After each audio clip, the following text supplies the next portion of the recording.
name is Andri Irawan. Today I will explain about giving advice. What is giving advice? Are you ready? Let's go.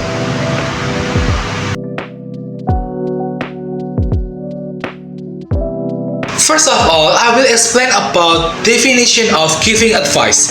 Giving advice means giving suggestion or recommendation to someone about what they should do. Jadi giving advice adalah suatu ungkapan digunakan untuk memberi saran kepada seseorang. Contohnya adalah Number 1, you should study harder. Kamu seharusnya belajar lebih keras lagi. And you ought to drink more water. And number 3, why don't you take a rest? Seperti itu adalah contoh dari giving advice. Now that we know the definition of giving advice, let's move to expression used in giving advice. In expression of giving advice, I have 4 points and I will explain one by one for you. Okay, number 1 is using should. Digunakan untuk memberi saran umum. Contohnya adalah you should sleep early. Kamu seharusnya tidur lebih awal. Number 2, you should eat healthy food. Jadi seharusnya kamu harus makan makanan yang sehat seperti itu. And number 3, you should save your money. Seharusnya kamu bisa menyimpan uangmu atau menghemat uangmu. In point 2 is using ought to. Jadi artinya hampir sama dengan should. Contohnya adalah seperti ini. You ought to apologize to your friend. Seperti itu. Number 2, you ought to help your parents. Number 3, she ought to study for the exam. This is using O, point using O. And point number 3 is using why don't you. Digunakan untuk memberi ide atau solusi. Contohnya adalah number 1, why don't you join English club? Jadi biar lebih mengenal lebih lagi juga mengerti lebih tentang Inggris adalah why don't you join the English club? And number 2, why don't you ask your teacher? And number 3, why don't you take a vacation? Itu adalah contoh dari penggunaan why don't you. Digunakan untuk memberi ide atau solusi. And number 4 and last point is using had better. Digunakan untuk memberi saran yang lebih kuat. Nah, contohnya adalah you had better finish your homework now. Seharusnya kamu lebih baik menyelesaikan pekerjaan rumahmu sekarang. Number 2, you had better bring an umbrella. Seperti itu contoh dari using had better. After learning the expression, now let's see the response to advice. In next point, I will explain about response to advice. Jadi adalah bagaimana tentang merespon dari suatu saran yang sudah diberikan pada kita. Ada 2 poin, yaitu ada accepting advice and rejecting advice. I will explain about accepting advice first. This is example. That's a good idea. Itu adalah ide yang bagus.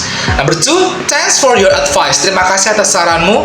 And 3, I will try it. Aku akan mencobanya. Seperti itu adalah contoh bagaimana tentang accepting advice atau bagaimana ketika kita menerima saran tersebut. Kalau kita menolaknya, bagaimana sih Kak? Nah, rejecting advice. Jadi number 2 is rejecting advice. Seperti contohnya, I don't think that will work. Aku tidak punya pikiran kalau itu bakal berjalan dengan baik, seperti itu. Number 2 is maybe later. Nah, mungkin nanti deh, seperti itu. Mungkin bahasa halusnya seperti itu. Number 3, I'm not sure about that. Aku tidak terlalu begitu setuju dengan apa yang kamu berikan.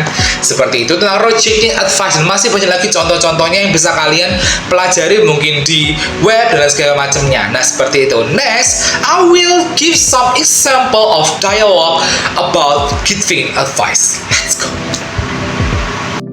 Nah, in the next slide is example dialogue. I have a example of dialogue in giving advice. Jadi seperti ini. Dialog pertama adalah I have a headache.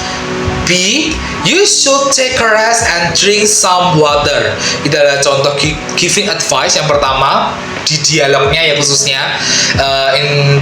Dan percakapan yang kedua adalah I failed my test. B menjawab, why don't you study harder next time? Kenapa kamu tidak mencoba belajar lebih keras lagi di lain waktu? Seperti itu. Dan percakapan nomor 3 adalah I have a stomach. B menjawab, you ought to see a doctor. Sebaiknya kamu bertemu dengan dokter yang bisa memberikan kamu mungkin analisa lebih jauh tentang sakit yang kamu rasa. Seperti itu. Nah, after say the dialogue example, let's conclude the material today. Oke, itu sangat simpel dan sangat singkat, tapi kita harus belajar melalui praktek kehidupan sehari-hari kita. Oke, let's go. Nah, the last point is conclusion atau penutup atau kesimpulan dari semua yang kita pelajari tadi yang di atas adalah giving advice is used to help or suggest someone to do something better. Giving advice digunakan untuk membantu atau memberi saran kepada seseorang agar melakukan sesuatu dengan lebih baik. Dan we can use expression like should, ought to, why don't you, and hard better. Kita juga dapat menggunakan ungkapan seperti should, ought to, why don't you, and hard better. Seperti itu. That's all giving advice. Jadi itu adalah semua pelajaran dari giving advice. Jadi teman-teman, buat teman-teman yang mungkin masih bingung, jadi lebih baik saran saya memang diasah terus. Kalau memang teman-teman mau mencari contoh, mungkin bisa mencari di web, di buku BMP, mungkin buku-buku modul yang sudah diberikan, kalian bisa pelajari di situ. Nah, itu adalah giving advice yang bisa saya berikan. Semoga semuanya paham dan bisa belajar lebih lagi tentang giving advice. Oke, see you later guys.